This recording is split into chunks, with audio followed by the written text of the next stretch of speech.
Bonjour à tous, bienvenue dans cette émission nouveau format. Vous connaissez dorénavant le principe, un invité, une actu, un chroniqueur. Nous sommes aujourd'hui au port de la Guittière et la raison de notre présence, c'est que les deux invités d'aujourd'hui sont navigateurs. Ils habitent ici, mais ils sont le seul équipage des Sables d'Olonne inscrit pour le moment dans l'Ocean Globe Race, cette course qui partira en 2023. Sur les traces ou un remake, on verra tout à l'heure, nous verrons tout à l'heure exactement ce que c'est que l'Ocean Globe Race. C'est donc une course qui fêtera l'anniversaire de la mythique Whitbread et nous avons avec nous aujourd'hui Lionel Régnier et Pierre-Yves Cavan. Bonjour. Bonjour. Bonjour Aïda. Les navigateurs donc qui nous diront tout de leur course, de ce que c'est qu'avoir un nouveau projet, un séjourné un peu complexe en ce moment. Et puis en deuxième partie d'émission, nous aurons donc la chronique. C'est aujourd'hui, vous savez, il y a une chronique chaque semaine. Aujourd'hui, la chronique, c'est magie. Max Loriochet, que vous connaissez déjà, champion de France de magie, mon collègue à TV Vendée pendant des années, viendra de Saint-Gilles-Croix-de-Vie pour nous faire un numéro un peu spécial navigation, spécial mer. Donc il nous rejoindra en deuxième partie d'émission. Mais sans plus tarder, essayons d'en savoir un peu plus sur l'équipage, le seul équipage sablé qui s'inscrit dans l'Ocean Globe Race. Lionel, on vous connaît déjà comme navigateur, vous avez fait beaucoup de courses, je crois plus d'une vingtaine de transatlantiques, des courses en solo, en double, en équipage. Vous avez gagné la Waystar en 2005. Vous êtes un bon navigateur. Vous êtes aussi un très bon préparateur. L'avons-nous découvert l'année dernière puisque vous avez préparé le bateau de Jean-Luc Vandenette, le vainqueur de la Golden Globe Race. Est-ce ce long temps de préparation de bateau qui vous a donné envie de refaire une course? Puisque la dernière que vous avez faite remonte à il y a quelques années maintenant. Non, c'est pas ça qui m'a donné envie. Ce qui m'a donné envie, c'est de le voir gagner. Et on n'est pas un bon préparateur, c'est qu'on avait surtout un bon marin. Donc, non, c'est pas ça qui m'a donné envie. J'en avais de toute façon l'envie depuis un moment. J'ai pas pu faire celle-là.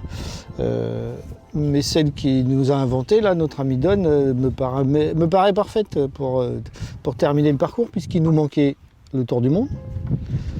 Il nous manquait une vraie course en équipage que je commande, puisque j'ai fait de l'équipage, mais la seule grande course en équipage que j'ai fait, c'est Québec-Saint-Malo, mais j'étais pas sur mon bateau, donc c'est moins rigolo. Et donc là, ça s'annonce bien. Équipage, escale, pays de rêve, projet compliqué à monter, mais donc très intéressant. Plus c'est compliqué, plus c'est intéressant. Donc on est parti. Vous dites cela parce que ce n'est pas vous le manager, celui qui doit se casser la tête avec le projet, et Pierre-Yves Cavan. Bonjour Pierre-Yves. Oui, bonjour. Alors, est-ce que c'est difficile, en ces temps de Covid, d'être manager d'un nouveau projet, lancé en plus juste avant le mois de mars, juste en début d'année? Non, Covid ou pas Covid, c'est pas ça qui est compliqué pour mener un projet. Ce qui est compliqué, c'est de gérer Lionel. Mais une fois qu'on a le mode d'emploi, c'est un vrai bonheur. On sait où on va, nos objectifs de partir sur un tour du monde, on l'a depuis longtemps et on a la même façon de voir la construction de ce projet. La nouvelle composante, c'est vraiment de travailler pour un équipage, parce que quand Lionel part en solitaire ou quand on est parti en double, on avait beaucoup de monde autour, hein. Il y a des préparateurs, il y a des copains, il y a les bénévoles, c'est sûr, mais ça n'impliquait que notre départ à nous. Là, ça implique beaucoup plus que notre navigation à nous, ça implique tout un équipage et la responsabilité d'emmener en sécurité, en course, en tour du monde, dans les mers du Sud, des gens qui seront sous notre responsabilité. Et donc avoir nos 3 ans de préparation, là, temps de Covid ou pas, je pense que le 2 mois de Covid sur 3 ans de préparation, je ne sais pas ce qu'on en... Dans 3 ans, il faudrait que tu nous redemandes un petit peu ce que ça représentait. Je viendrai voir votre bateau.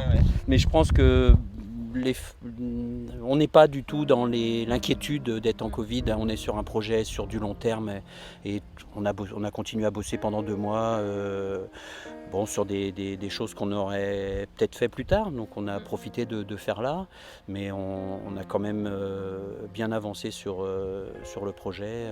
C'est un projet. Vous pensez être combien sur le bateau? Un équipage de combien? Un équipage de 8 ou 9, ça va dépendre des étapes. Mais comme on peut en changer, il va falloir qu'on en fabrique quasiment 20. Alors pour avoir et du spare, comme on dit, et qu'on puisse avoir le bon équipage et le nombre suffisant à chaque étape. Et l'idée n'est pas de faire un équipage de 8, toujours les mêmes, et donc de le professionnaliser, mais de faire comme il faisait à l'époque. Il y avait Paul qui venait reprendre le commandement du bateau. Même ça se faisait en 73, en 77. Donc on va essayer de le faire un projet partageur. Mais je pensais à ça en vous écoutant à l'instant. Dans vos courses, de ce que moi, du peu que je connais de votre parcours, vous avez toujours été très suivi par cette bande de copains, de préparateurs. Vous avez toujours eu beaucoup de bénévoles sur vos projets. Et je me disais que c'était peut-être aussi une manière d'avoir une course comme ça qui permet à faire venir des gens qui ne sont pas forcément tous des professionnels. C'est peut-être aussi ça, une des petites parts qui vous ont plu dans ce projet? Bien sûr, puisque du coup on va pouvoir faire participer tout le monde, que ce soit à terre, en mer, et puis ceux qui depuis des années sont derrière moi et me regardent partir, peut-être que s'ils sont suffisamment motivés et qu'ils en ont une grosse envie, peut-être que ce coup-ci ils vont peut-être pouvoir aller s'en faire une. Pour ceux de nos téléspectateurs qui ne connaissent pas encore trop la course, je parle sous votre contrôle. C'est une course qui partira d'un port européen qui fera le tour du monde avec des arrêts de plusieurs semaines dans 4 ou 5 endroits du monde. Et à chaque arrêt, une partie de l'équipage peut changer, une bonne partie, sauf le navigateur et le second. C'est cela? Normalement, sauf le capitaine. Oui. Ah. Sauf cas de force majeure, oui, où il faut en prévoir un deuxième en cas de réel problème, mais pas pour le plaisir. Et sinon, on peut changer quasiment tout l'équipage à chaque fois, oui, sauf le capitaine.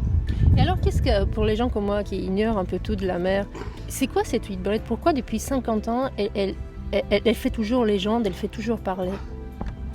Parce que ça a été la première course au large en équipage, autour du monde.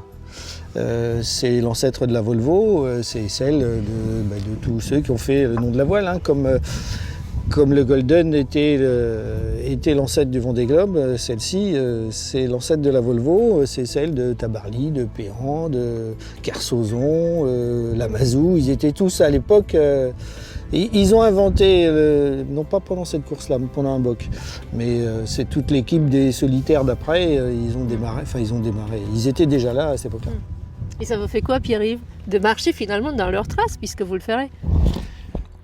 Ce sont les souvenirs quand on a commencé à naviguer, donc ça fait longtemps maintenant, hein, tu vois, l'âge qu'on a, quand on a commencé à 6 ans en optimiste, c'est la course pour moi ça a été la première course que j'ai vraiment suivie, c'était ma pratique sportive et c'était l'élite qui partait, donc ouais, c'est émouvant de savoir qu'on va sur ce qui nous a fait rêver quand on était petit, ouais.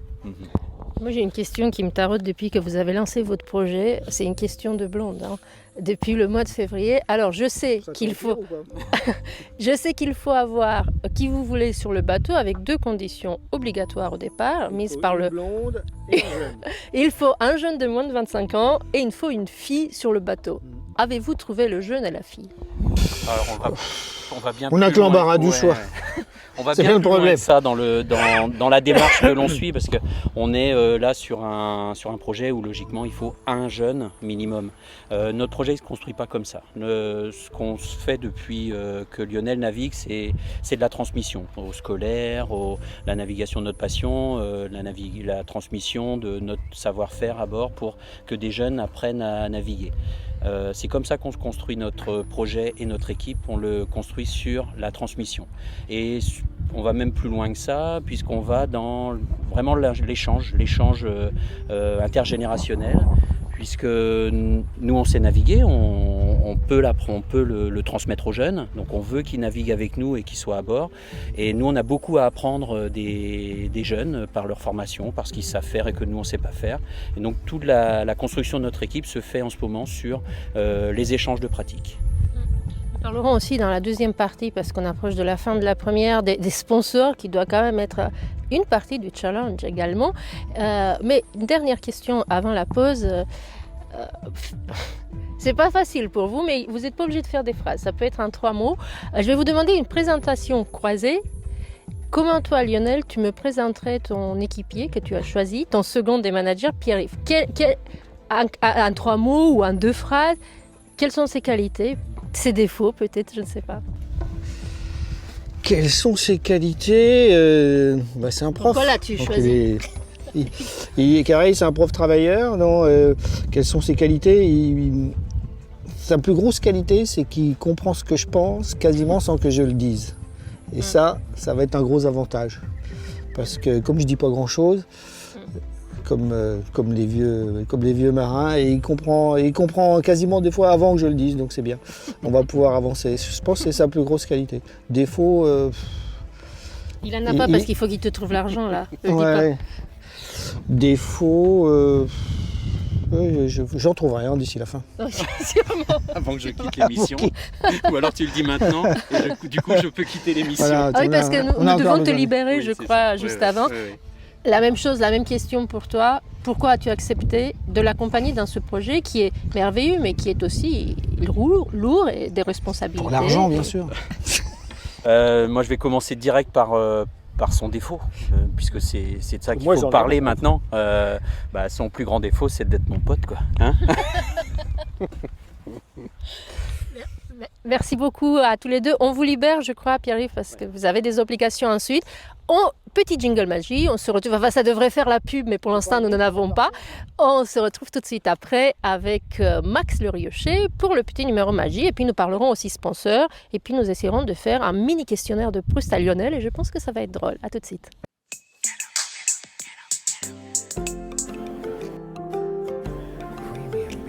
Alors, quelle est la musique qui vous rappelle votre enfance? Humoresque de Dvorak. J'aime beaucoup ce morceau-là. Les chansons de Tino Rossi parce que ma maman les écoutait tout le temps.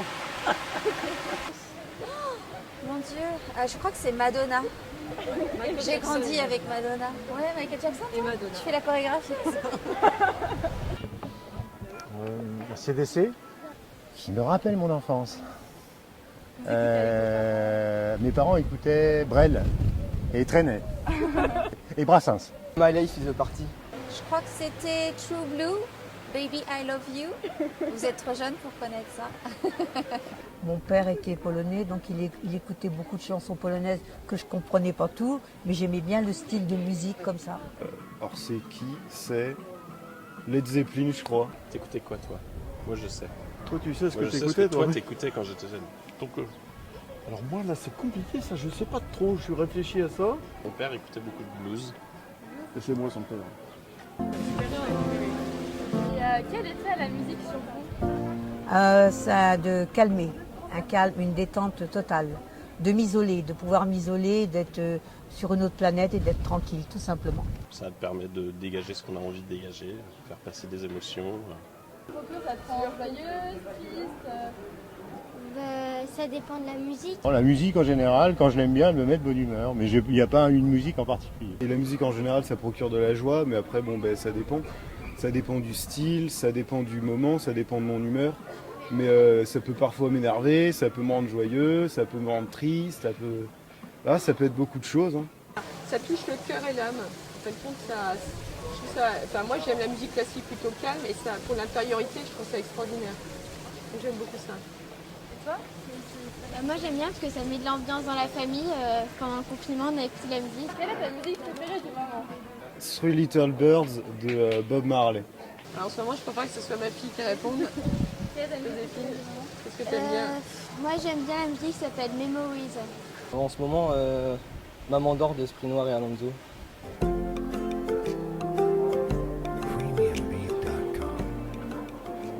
Si vous ne pouviez plus écouter qu'une seule musique de toute votre vie, ce serait laquelle? Jusqu'à la fin de mes jours? Oui, juste une seule. Ah, une seule. Une musique à texte, enfin une chanson à texte. Un truc un peu profond.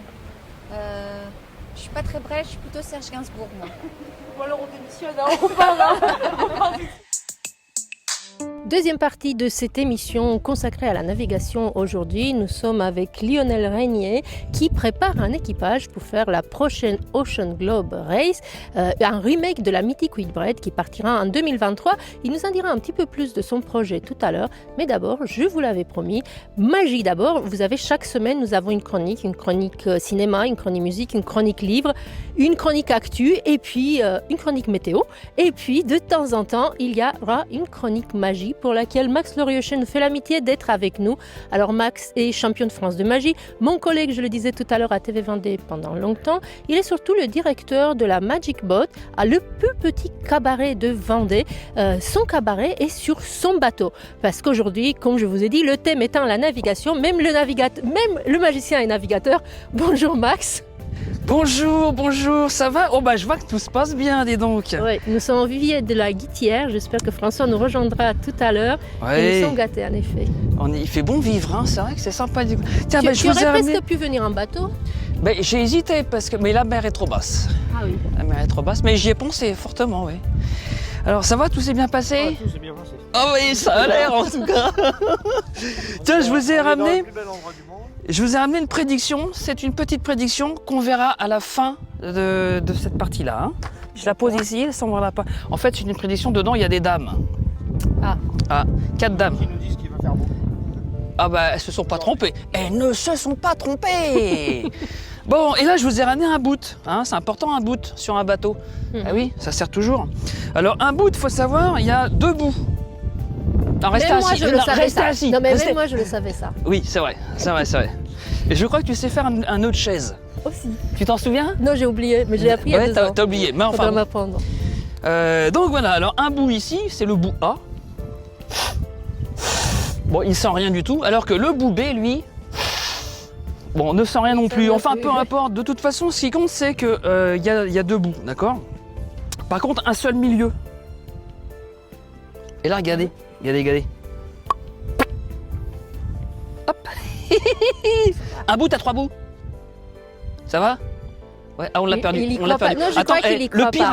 arrive. Je sens qu'il ne croit pas à la magie de ces Le trucs-là. pire arrive. Attention, hop, abracadabra. Il y a une... Hop, coucou, il est là. Ping. Alors là, maintenant, il y a 4 bouts, mais un seul milieu. Bon, c'est bon. Alors, si j'ai 4 bouts, la question est simple. Bah, attention, le soleil tape. Combien de bouts je devrais avoir? 2 boîtes de 4. Bah 4. Je retiens 6. Il a été prof de maths, je crois. Non, c'est pas toi, c'est Mais non, Jean-Luc. s'il y a 4 bouts, Ah si, il y a pas 4 bouts. Lionel, tu as été prof de maths dans une vie antérieure? Pendant ce temps-là, elle compte. Pendant ce temps-là, elle compte. Elle compte dans sa tête. Hein. J'essaie de compter. 4 bouts. 4 bouts, 4 corps. 2 bouts. 2 bouts. Hein. Comme ça, c'est mieux, non? Oui. Bon, je vais tout refaire depuis le début. D'accord, alors un bout avec 2 bouts, mais restez assis. Tiens, justement, qu'est-ce qu'on peut faire alors? Hein? Oui, qu'est-ce qu'on peut faire avec un bout? Non, mais tu m'épateras toujours. Parce que je regarde tes mains à chaque fois. Ce n'est pas la réponse, Aïda. Ce Oui. n'est pas la réponse. Je ne sais Attention, pas, on attache prédiction. le bateau. Rappelez-vous On la prédiction attache le à la fin. bateau. Avec un bout, on attache le Oui, bateau. et qu'est-ce qu'on peut faire? On peut faire des nœuds de Oui, chaise. applaudissez-la, elle est là. Bravo, c'est bien, c'est bien. Alors regardez bien, les nœuds sans lâcher les extrémités. Tu passes à l'intérieur, tu ressors, tu fais une petite boucle, tu fais une pirouette, tu fais ça. Et là, tu as un nœud. Ouais. Pas mal, non? Tu le connaissais celui-là? Je n'attacherai pas mon bateau avec ce nœud. Ah non! Ah non, pas du tout, pas du tout. Parce que si on souffle dessus, tiens, tu souffles, mais crache pas. Hein. Allez, souffle. Putain, les aérosols, pas le droit de Ah oui, souffler. c'est le Covid. Non, regardez ce qu'il a fait. Ah, je sais pas, il y a des nœuds partout. 1, 2, 3, 4 et 5. Alors c'est Il maintenant. veut gâcher ton numéro, c'est pour ça qu'il te met des nœuds partout. C'est pas grave, parce que ce qui compte, c'est de les faire tous disparaître. Alors, attention, c'est rapide, ne cligne pas des yeux. Hop. Oh bah bravo. Et ben voilà. Bravo. Magnifique. Bon, on va pas se s'embêter par des nœuds quand même. Ouais, Hein. mais je sais pas comment tu fais quand même. Moi non plus, mais tant que ça marche, je joue. Oh, je suis drôle. Bon, je vous ai ramené la prédiction. Dedans, il y a 4 dames. Des grandes dames. D'accord, donc c'est un jeu de cartes qui était super grand. J'ai pris que 4 dames. Une seule est retournée. Donc il y a dame de pique, dame de trèfle, dame de cœur, dame de carreau et dame de... Cœur? Non, je l'ai déjà dit. Ah oui. Non, me cherchez pas, je l'ai déjà dit. Ah, Resservez-lui un verre, mince. Non, bon, allez, regardez. Bon. Regardez. À l'intérieur, il y a une seule dame qui est retournée. Alors, laquelle? Je touche à rien. Ça ne peut être que la dame des cœurs. Ah, ça peut être une dame de cœur, Bah, c'est mais la seule qui peut avoir attention, la tête à l'envers. souvent on prend la dame de cœur. Donc pour moi, ça aurait été super facile de retourner la dame de cœur et ça aurait été tout de suite fait. Mais là, je te dis ça, peut-être que c'est pour t'influencer à changer. Mais si ça se trouve, c'est Mais un je ne leurre. veux pas changer, je suis têtue. Jamais de la vie je changerai. Si tu n'aimes pas la dame de cœur, tu peux demander à Lionel d'en choisir une. Tu vois, je t'aide. Lionel, on peut garder la dame de cœur sinon. Moi, j'aime bien la dame de cœur. C'est bon. Pas moi qui choisis. Alors on fait quoi? Maintenant, il va falloir y aller. Dame de cœur pour me faire plaisir. Dame de cœur? Ouais. On reste sur la dame de cœur? Ah ben non, ça peut pas être... Ah oui, bon, allez, on laisse la dame de cœur. Dame de Je cœur? change plus. Ouais. Femme varie, on change souvent d'avis. On n'est J'allais pas me dire complices, qu'on on est bien oui, d'accord, c'est ça, c'est hein. que je me suis dit, c'est moi qui choisis, on va croire qu'on est complice. Ouais, donc Est-ce que le numéro peut être fait depuis le début ou ça marche pas quand on est en cours de numéro? là pour l'instant, j'ai pas sorti la Parce dame. que j'ai une idée. On pourrait appeler François, Oh là là. qui nous accueille ici. Ah bah oui. Mais est-ce que ça te complique trop le numéro ou pas? Ça ne complique pas le numéro, on peut lui laisser la François. chance. François. Je venais de choisir une dame là dans la prédiction. Et je viens de me rendre compte que tout... Viens avec ta chaise. Et je viens de me rendre compte que tout le monde va croire que j'étais de mèche avec lui puisque c'est moi qui le fais venir. Donc là, on est en train de changer le numéro. Bon, je vous présente François, le patron du Vivier de la Guittière, qui nous offre ces huîtres que nous ne tarderons pas à déguster, hein, qu'il fasse trop chaud. Ah oui, à mettre, c'est vrai. Merci de nous accueillir. Je pense que vous faites partie aussi des fous qui soutiennent le projet de la bande là. Non, je dois être le moins fou. Non, oui, je soutiens bien sûr, mais à 200%, moi j'y crois et c'est un très très beau projet, c'est le meilleur projet qui existe, donc on y croit. Bon, alors on fait la prédiction. On réexplique ou... On réexplique. À l'intérieur, ici, il y a 4 dames. Dame de pique, trèfle, cœur et carreau.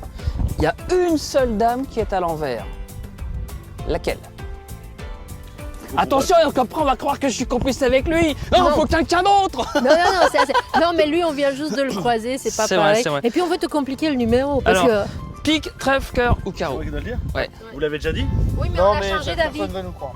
Ouais, non, parce que c'est des tricheurs, ils trichent là. Non, mais on a peur qu'on croit qu'on est des mèches avec lui, alors que toi, t'es l'esprit le plus pur de l'assistance. Il n'y a pas de truc, hein, c'est vraiment... Moi je dirais juste que toutes les dames sont de cœur.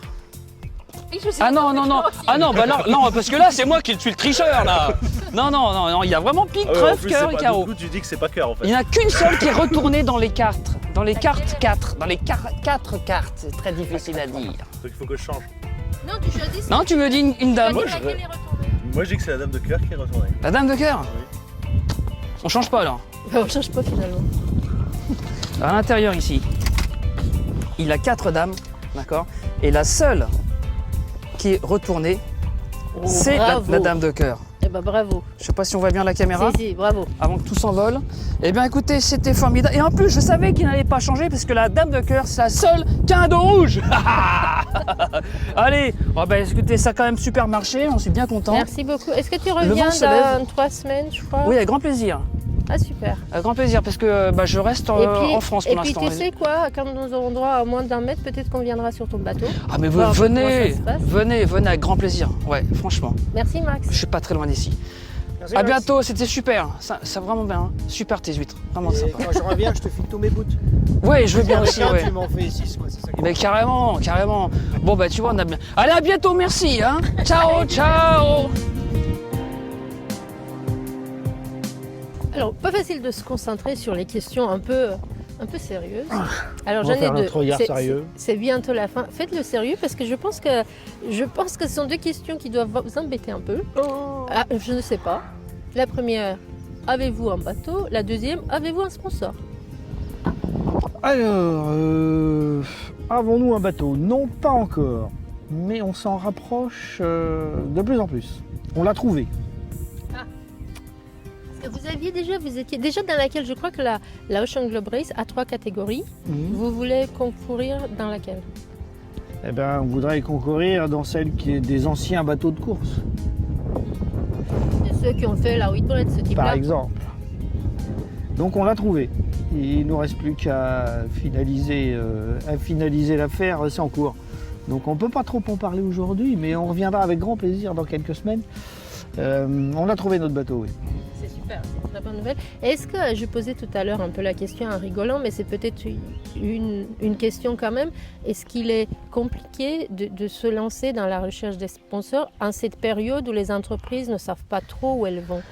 On ne sait pas trop parce que d'abord on n'avait pas le bateau et on l'a toujours pas, donc on peut encore difficilement aller voir les entreprises en leur vendant notre vrai projet avec son esprit.